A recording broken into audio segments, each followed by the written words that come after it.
Hello and welcome to another edition of Tribulation Ready Survival. I'm Michael, and today is going to be a short video. On harvesting things out of your garden and preserving them. Today my example is going to be sunflowers, chives, and oregano. So the way that I harvest.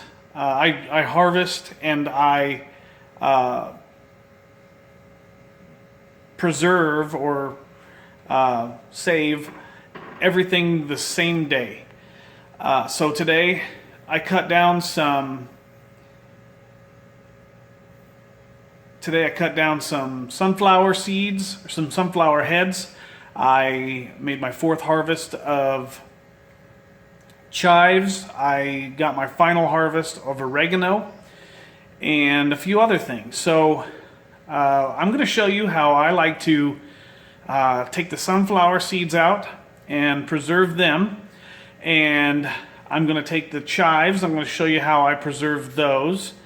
And I'm also going to show you what I do with the oregano.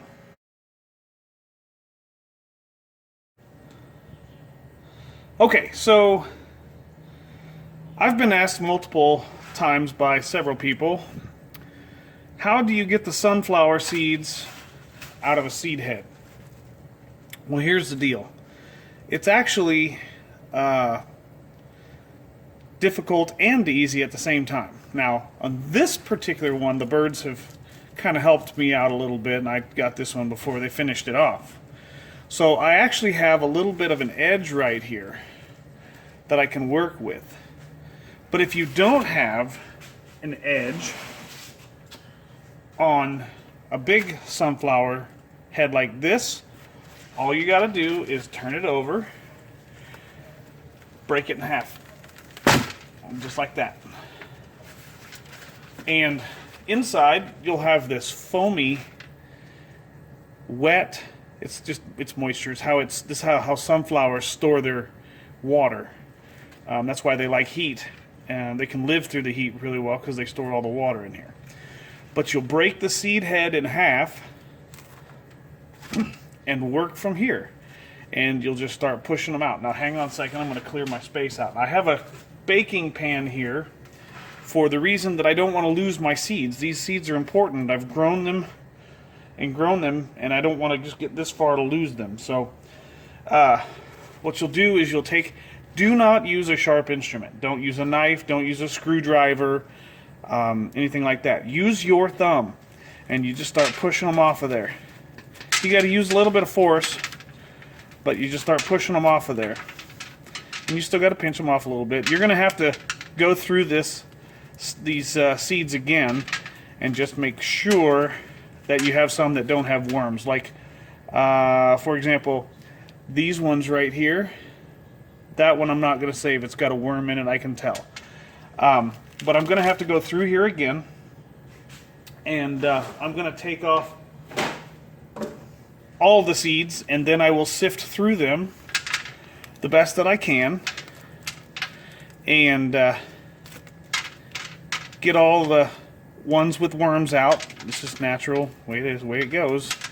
And you'll work your way around the seed head. And this is kind of tedious. It takes a little while. And your thumb's going to get tired, so you can switch hands like I do. This one's still broken, so it doesn't work. I can't put as much pressure on it. But it's getting there. And so, yeah, I'm going to go ahead and finish this seed head. I've got several more to go. You can do a lot with these sunflower seeds. You can make sunflower seed oil. You can use them as bird feed. You can soak them and salt them and eat them like regular sunflowers you get at the store. You can do so much with these. And they're super easy to grow.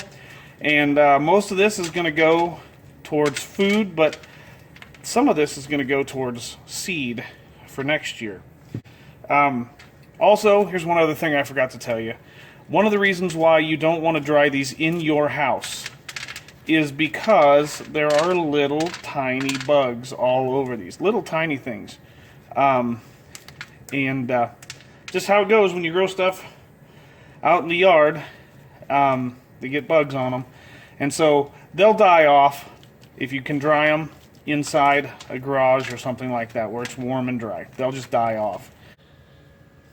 Okay, so now I've got all the seeds off. I've sorted them twice. I went through, took out all the debris that I could, and ones that were bad with worms. There's still a few pieces in here.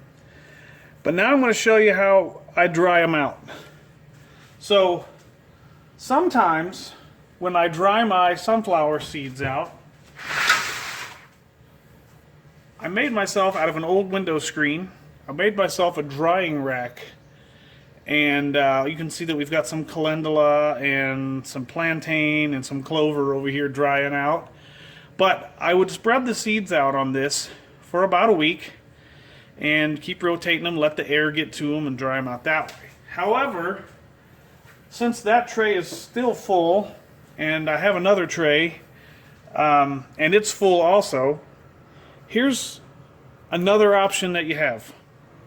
And I use this all the time to dry things out. Pantyhose. Pantyhose. Not used pantyhose, brand new. I go to the dollar store and I've used this I don't know how many times for different things. Chives and garlic and all kinds of stuff. And being nylon, it doesn't soak up any of the scent. And so I'll show you what I do when I'm done with it. I just turn it inside out, dump out all the crumbs, and I'm ready to go again. Just turn it right side out, inside out. Now all the crumbs are gone, debris or whatever, and I'm ready to start again. So what I'm going to do is I'm going to stuff this sock with all these sunflower seeds. And there's probably a better way with a funnel or some sort of crazy thing. But I do it by hand. This is how I do it. I've done it like this way for years. And so what I'm going to do is I'm going to stuff this full of all these sunflower seeds. And I'm not going to make you watch all of it.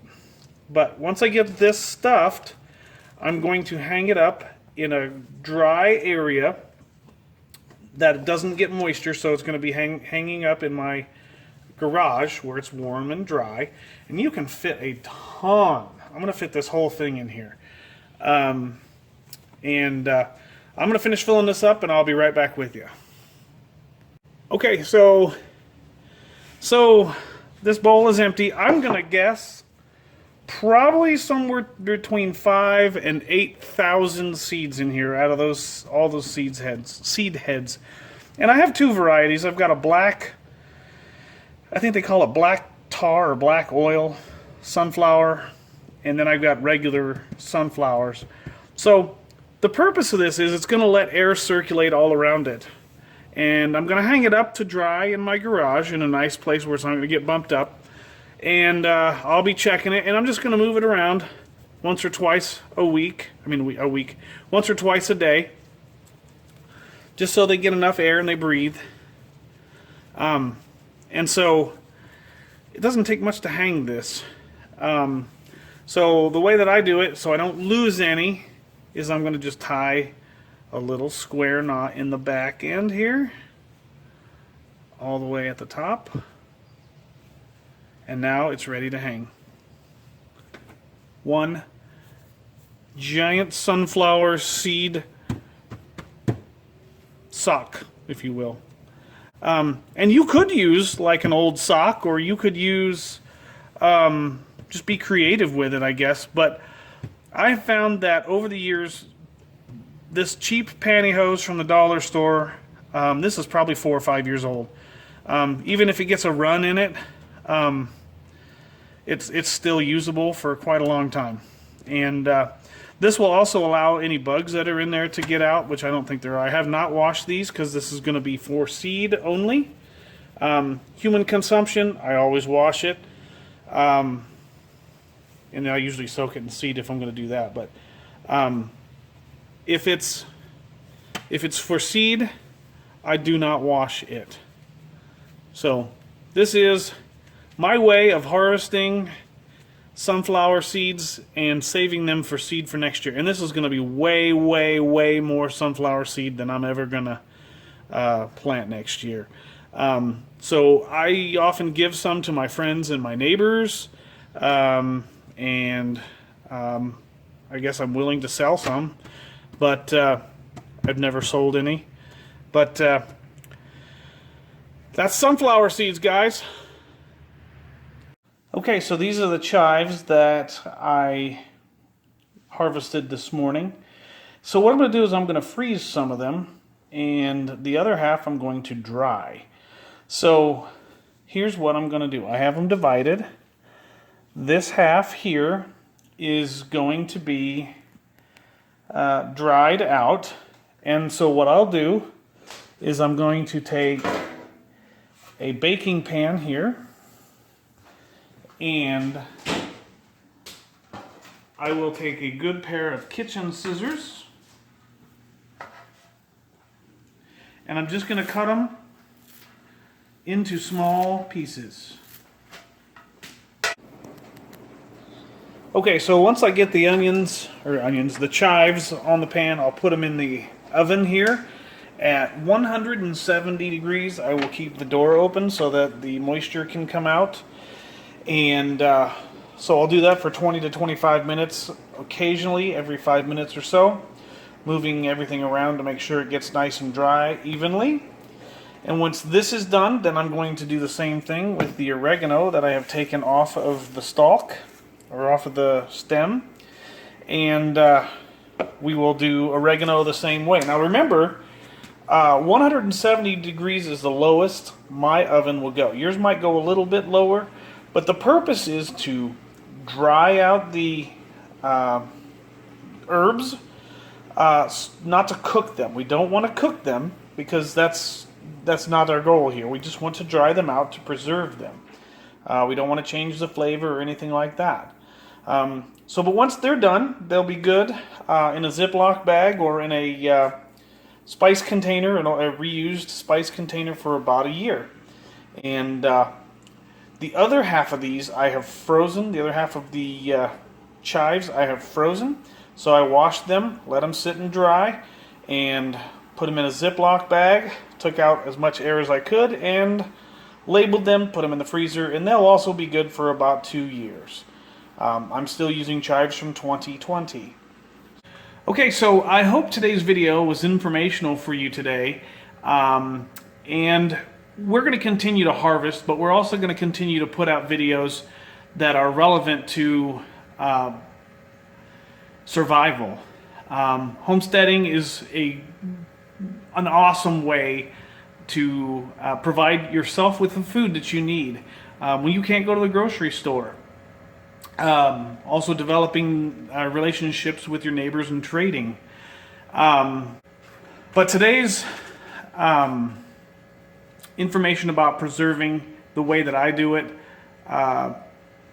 it works for me. If you have a better one, a better way, then I'd like to hear about it down in the comments, or hit us up on Facebook and give us some more information.